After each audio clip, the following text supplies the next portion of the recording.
Монументальное здание периода советского модернизма с фасадным витражным остеклением, создающим панорамный свет, заливающий помещение от пола до потолка. Двойное остекление для решения проблемы потери тепла, за которым скрывается малый бассейн, облицованный глянцевым кафелем цвета морской волны.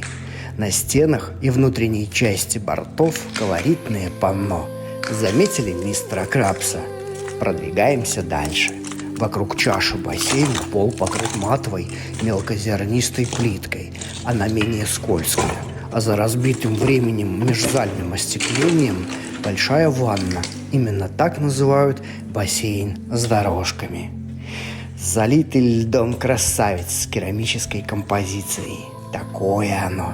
Советское монументально-декоративное искусство.